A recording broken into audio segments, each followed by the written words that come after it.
북경대 교수가 추산한 자료가 있는데 사실은 46.5%다라는 추산치를 얘기를 했거든요. 그런데 시진핑의 정책이 뭐였습니까? 알리바바 같은 거 다 죽여버렸잖아요, 결과적으로는. 그 사람들이 집을 살 수 있느냐? 못 사죠. 중국 부동산이 살아날 기미는 없고 앞으로 더 추락할 일만 남아 있는 거죠.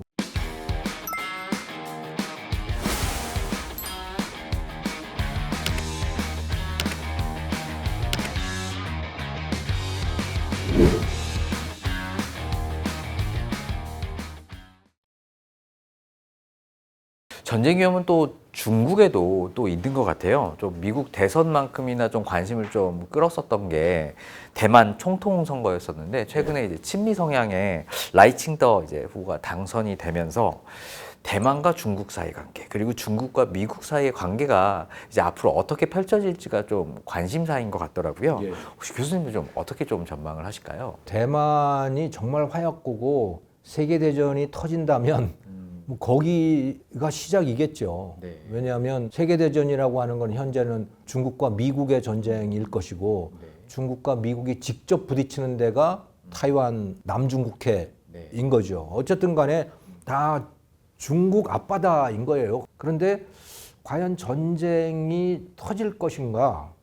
중국이 원하는 거는 홍콩처럼 평화적으로 타이완을 접수하는 거죠. 타이완 사람들이 어떤 마음을 갖고 있느냐?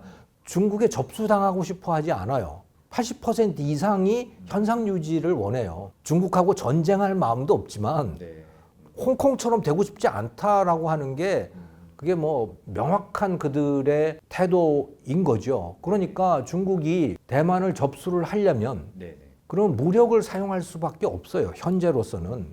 그럼 중국은 왜 그러느냐? 뭐 이익도 있죠. TSMC라고 하는 그 반도체 기업이 워낙 대단한 것이고 그것을 중국이 가져갈 수 있다면 그야말로 미국의 아쉬운 소리를 할 필요가 없는 오히려 미국이 아쉬워해야 될 그 존재가 TSMC예요. 그런데 전쟁을 한다고 해서 TSMC를 가져갈 수는 없어요. 그게 공장 시설이 아니고 사람의 네트워크가 있기 때문에 그런 겁니다.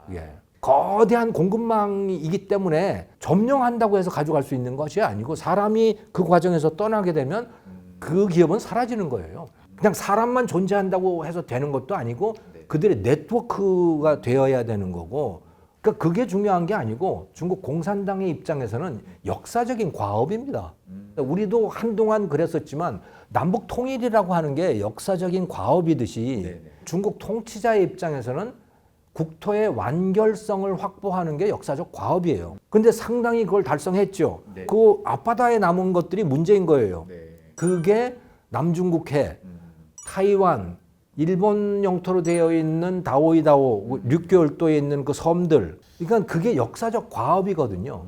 그거를 반드시 해야 되고 그게 자기들이 정권을 계속 유지하는 정당성의 굉장히 중요한 부분인 거죠. 그런데 정작 타이완 사람들은 홍콩하고 달라서 그들은 군사력도 갖고 있고 그러니까 이거는 평화적으로 어떻게 할 수가 없는 거예요. 그러니까 전쟁을 할 수밖에 없는데 그 뒤에는 미국이 있고 그런 거죠.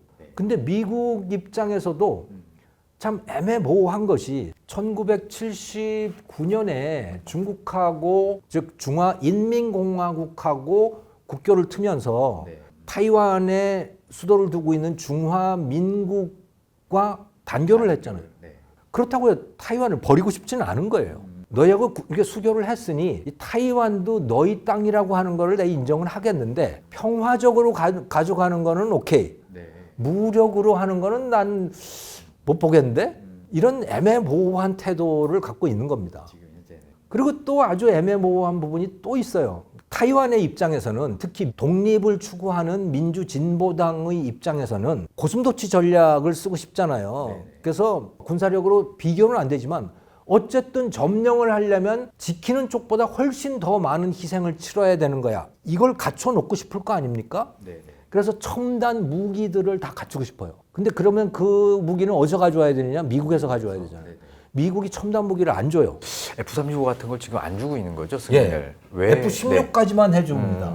왜냐? 일본에는 주는데 왜 대만을 안 주느냐? 그렇게 위험한 적을 두고 있는데 대만을 못 믿는 겁니다. 국민당이 되면 국민당은 상당히 친중적인 성향을 갖고 있는 거고 그 기술들 다 넘어가는 거 아니야? 그리고 너희들 예전에 국共내전할 때 어떻게 했어? 국민당하고 공산당의 전투했잖아요. 거기에 미국이 국민당을 전폭 지원을 해줬는데 무기며 뭐 경제며 다 지원해줬는데 그게 전쟁을 한다 그러면서 다 공산당한테 팔아먹었잖아 너희들이. 그래서 졌잖아. 또 그럴 텐데. 그래서 미국이 대만한테 무기를 주는데 이미 중국이 기술을 갖고 있는 수준의 무기만 주는 거예요. 그거보다 더 앞선 기술의 무기들은 안 주고 있어요. 뭐 중국 대만 관계를 보면 시진핑도 신년사에서 중국과 대만의 이제 통일은 역사적 필연이다 이렇게 강조를 또 하고 있고요.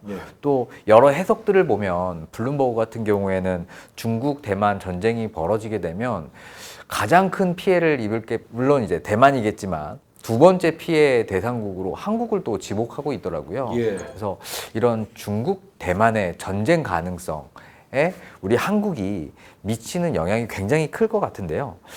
교수님 보시기에는 우리나라가 어떻게 조금 대비를 하고 준비를 하는 게 좀 좋을 것 같다 이렇게 생각을 하실까요? 블룸버그의 전쟁 피해 추산 자료 좀 과장됐다고 보는데요.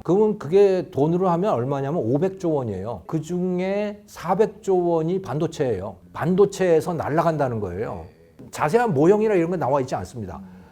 반도체에서 날아가는 것이 왜 그렇게 클까 하고 좀 추리를 해보면 이렇게 볼 수 있어요. 타이완이 40%가 날아간다는 건 TSMC가 다 완전히 멈춘다는 걸 뜻하는 거거든요. 그러면 세계의 로직 반도체 공급이 멈추는 겁니다.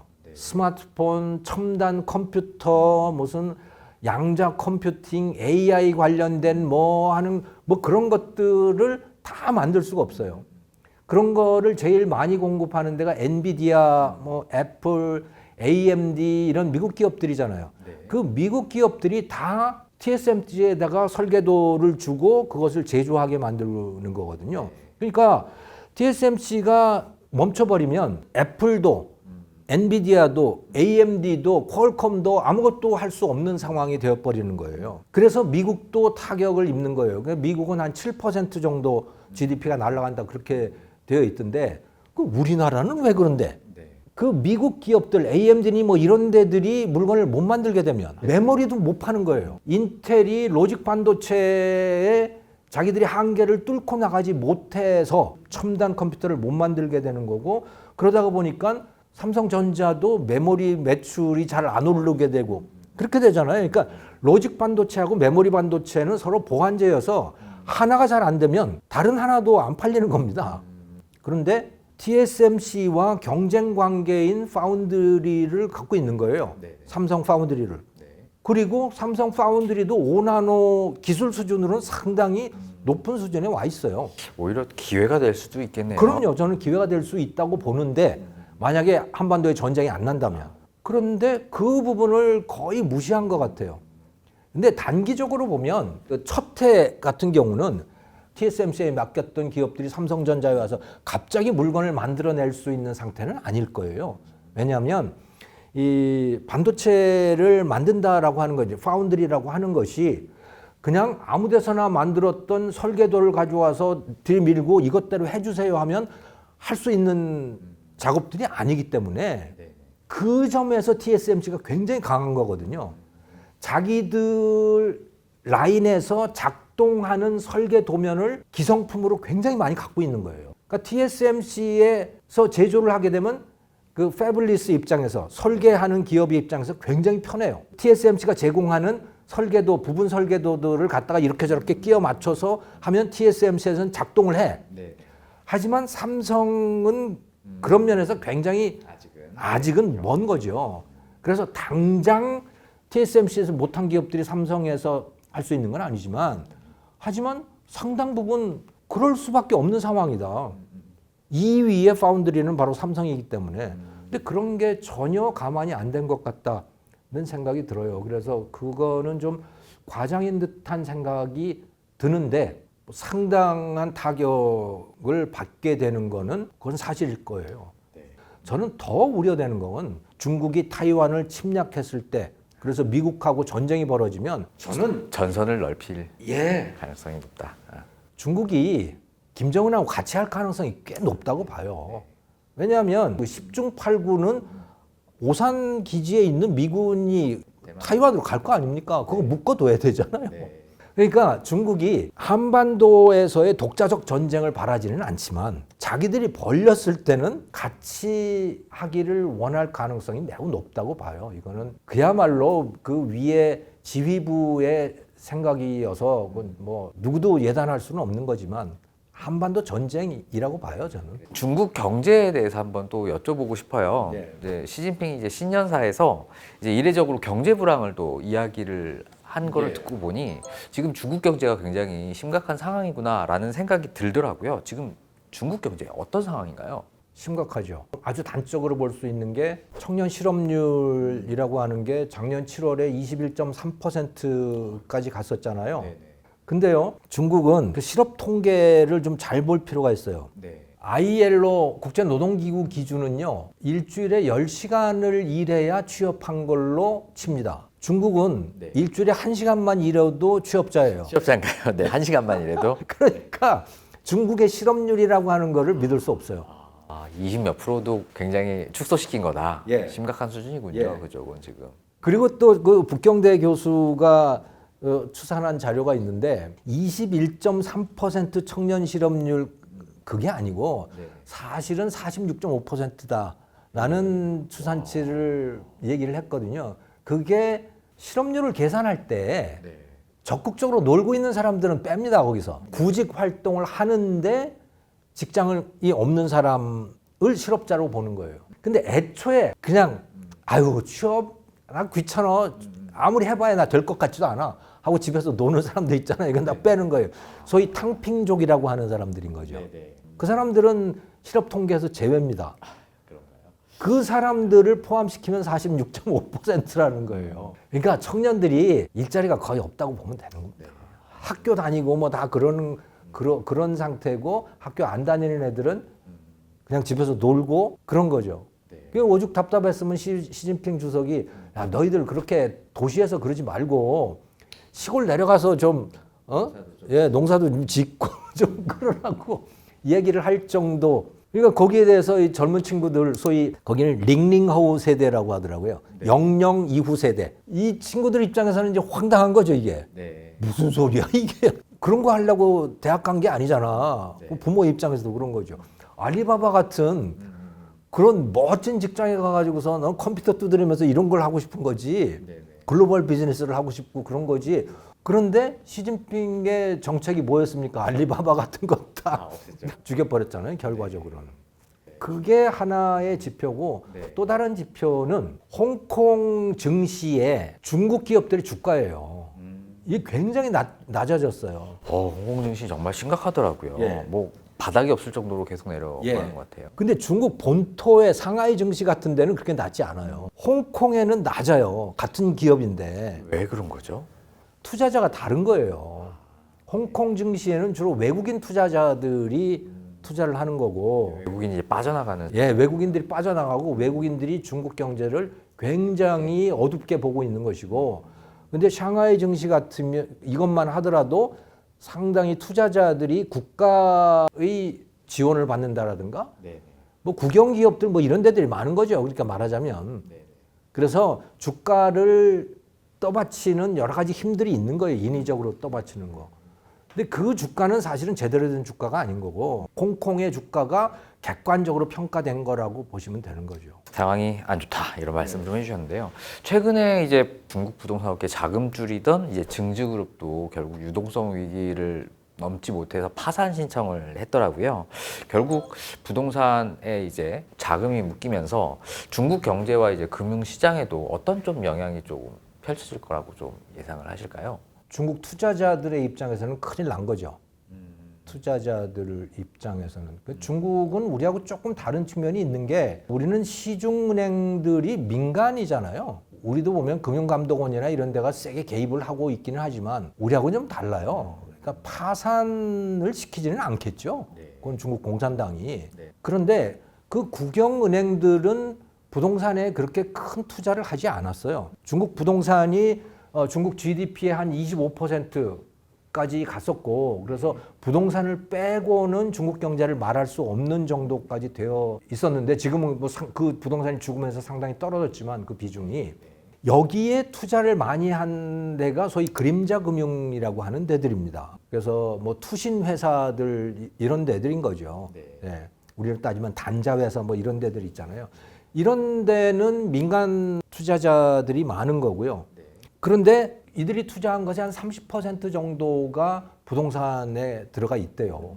그림자 금융인데. 근데 그림자 금융은 정부가 지급 보증을 하지 않잖아요. 그래서 부동산에 투자를 했는데 이제 부동산 가격이 떨어지니까 투자자들에게 원래 약속했던 수익 이런 걸 돌려줄 수가 없게 된 거고 그러니까 부도 위기에 처하게 되는 거고 이런 거죠. 여기에 대해서는 그냥 민간이고 국가가 직접 거기다 지원하기도 참 애매한 상황이고 이렇게 돼 있는 거예요. 그런데 여기에 또 국영은행들이 돈을 꽤 넣었대요. 편법으로. 왜냐하면 국영은행은 금리가 굉장히 대출 금리가 굉장히 낮아요. 그림자 금융은 높을 때는 한 9%, 10% 이렇게도 수익을 보장을 해줬단 말이에요. 그러니까 국영기업 직원들의 입장에서 보면 야 저거 괜찮잖아. 그래서 어떻게 꼼수를 써가지고 거기다 돈을 집어넣은 거죠 말하자면. 그게 가서 물려 있는 것들이 상당히 있대요. 정확히 얼마인지는 모르지만. 우리나라 뭐 PF 부실이나 뭐 브릿지론 이런 것과 비슷하겠네요. 거의 같은 맥락에 있는 건데 그리고 중국 부동산이 살아날 기미는 없고 앞으로 더 추락할 일만 남아 있는 거죠. 왜냐하면 빈집이 워낙 많고 우리나라 빈집이나 일본 빈집하고는 상당히 성격이 다르잖아요. 우리나라 빈집은 노인들이 떠나가서 비어있는, 그러니까 못 쓰는 집인 거죠. 우리 폐가. 일본도 거의 비슷한 상황이 되는 건데 거기는 멀쩡한 새 집들이 비어있는 거고 그 중에 상당수는 이미 주인이 다 있는 거예요. 주인이 다 분양받아서 주인이 있는 상태고 멀쩡한 집인데 그냥 비워놓은 상태로 있죠. 과잉 공급된 상황이군요. 과잉 공급의 과잉 소비예요. 그 사람들이 집을 살 수 있느냐? 못 사죠.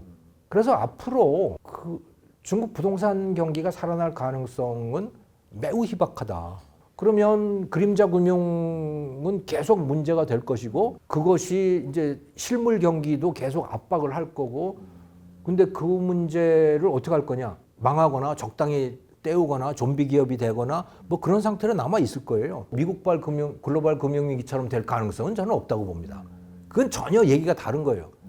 미국의 금융이라고 하는 건 전부 프라이빗, 민간이잖아요. 그러니까 못 갚으면 파산이에요. 그리고 미국의 금융은 전 세계로 다 실핏줄처럼 연결되어 있기 때문에 미국에서 문제가 생기면 그 금융위기는 전 세계로 퍼져나가는 거죠. 순식간에.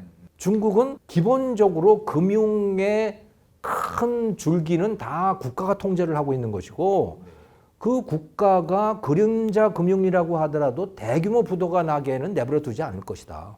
글로벌 금융위기 쇼크 정도까지는 가지 않고 중국 경제를 좀 억누르는 수준에서 마무리가 될 거다. 그렇죠. 그것 때문에 실물이 계속 쪼그라들고 성장률 떨어지고 이렇게 되겠지만 어느 날 갑자기 폭망하는 그런 거는 오지 않는다. 그리고 나라 밖으로 퍼져나갈 가능성도 별로 없는 것이 금융 자유화를 하지 않았어요.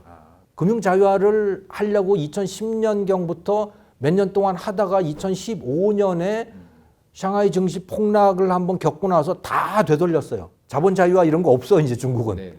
다 차단. 그러니까 밖으로 나갈 것도 별로 없어요. 다 차단이 돼 있기 때문에. 그냥 자기들끼리 거기서 그러다가 그냥 계속 좀비 기업들이 쪼그라들겠죠. 과거에 소련이 그랬거든요. 소련이 쪼그라드는 과정이 바로 그랬던 겁니다. 거기는 금융위기 뭐 그런 게 없는 거죠. 오히려 뭐 금융공학이 발달하지 못했다는 점이 오히려 더 다행일 수도 있겠네요. 세계 경제에는. 그렇죠. 네. 근데 사실은 자본주의 국가들은요. 폭망하는 과정을 통해서 새로워져요. 우리나라도 98년도에 완전히 망했잖아요. 예. 그러면서 거듭났거든요. 완전히 산업도 바뀌었고 사람들 일하는 태도도 바뀌었고 좀비 기업들 다 정리했고 그런데 중국 같은 시스템 과거의 소련 같은 시스템은 그렇게 못해요. 정리를 못합니다. 제가 마지막으로 한번 또 궁금한 게 있는데요. 뭐 24년 혼란스러운데 한국 경제가 좀 도약할 수 있는 기회가 있다면 어느 부분에서 좀 주목을 해야 되고 그리고 좀 어떻게 대비를 하면 될지 한번 고언을 한번 좀 여쭤보고 싶습니다. 저는 역설적으로 네. 구사일생이었다고 봐요. 기사회생? 왜냐하면 미국과 중국 간에 이런 갈등이 없었다면 우리나라가 지금 어땠을까? 삼성전자 갤럭시 스마트폰 저는 거의 끝나는 상태가 됐을 거라고 봐요. 그러니까 삼성과 LG가 막 치고 나가면서 소니와 토시바와 히타치 뭐 이런 데들이 다 실질적으로 문을 닫았잖아요. 네, 그렇죠. 네. 사실은 그런 지경이었습니다. 화웨이가 정말 파죽지세로 치고 올라왔고 2020년에 이미 삼성 갤럭시의 글로벌 시장 점유율을 넘었어요. 그 상황에서 트럼프한테 반도체 제재를 당한 거예요, 화웨이가. 그러면서 반도체를 못 구하게 된 거고, 그래서 스마트폰 비즈니스를 접을 수밖에 없었던 거죠. 그러니까 삼성전자는 그야말로 기사회생을 했다고 저는 봐요. 근데 그게 전자만 그런 게 아니고 이미 디스플레이는 그렇게 됐죠. 진작 그렇게 됐던 거고. 그게 자동차 그렇지. 자동차 보세요. 지금 BYD, 비아디라고 하는 거 그야말로 뭐 세계 시장을 쓸기 시작했잖아요. 현대차가 미국이 막아주지 않으면 글쎄 석유화학은 어떻고 철강은 어떻고 미중 갈등이 없고 그대로 갔으면 시장에서 잡혀 먹혔을 거라고 저는 봅니다. 시장이 갈라지면서 역설적으로 기회가 생긴 거예요. 그나마도 기회가 생긴 겁니다. 지금의 상황을 좀 좋게 좀 해석하는 게. 예, 그래서 우리가 접근할 수 있는 그 시장에 대해서 최대한 공을 들여야 되는 거고 비즈니스 방식을 이제는 완전히 바꿔야 되는 거고 그리고 비즈니스 방식을 바꾸는 거는 단순히 기업 경영자들이 바뀌어서 해결될 수 있는 문제가 아니고 국민 한 사람 한 사람이 바뀌어야 되고 특히 저는 젊은 세대가 바뀌어야 된다고 봐요. 한국인, 한국 문화를 원하는 사람들이 정말 많다. 우리가 가면 돼요. 우리가 마음을 열면 받아들일 사람들은 정말 많다고 봐요. 그걸 가지고 우리가 만든 물건도 팔고 우리의 문화도 팔고 또 그들과 협업을 하고 새로운 시대를 끌고 가야 된다. 충분히 가능하다고 봅니다. 아, 네, 감사합니다. 또 희망적인 또 메시지를 전해 주셔가지고요. 오히려 좀 다른 생각을 좀 가질 수 있었던 시간이었던 것 같습니다. 오늘 뭐 귀한 시간 내주셔서 너무 감사하고요. 불러주셔서 감사합니다. 다음에도 또 꼭 나와주셔가지고 좋은 인사이트 이렇게 전달해 주시기 바라겠습니다. 자, 오늘은 경제학자 김정호 교수님을 모시고요. 2024년 세계 경제를 좌우할 핵심 변수에 대해서 한번 의견을 구하는 시간을 가졌습니다. 오늘 영상이 좋으셨다면 구독, 좋아요, 알림 설정 부탁드리고요. 다음에도 좋은 영상으로 찾아뵙도록 하겠습니다. 감사합니다. 네, 감사합니다.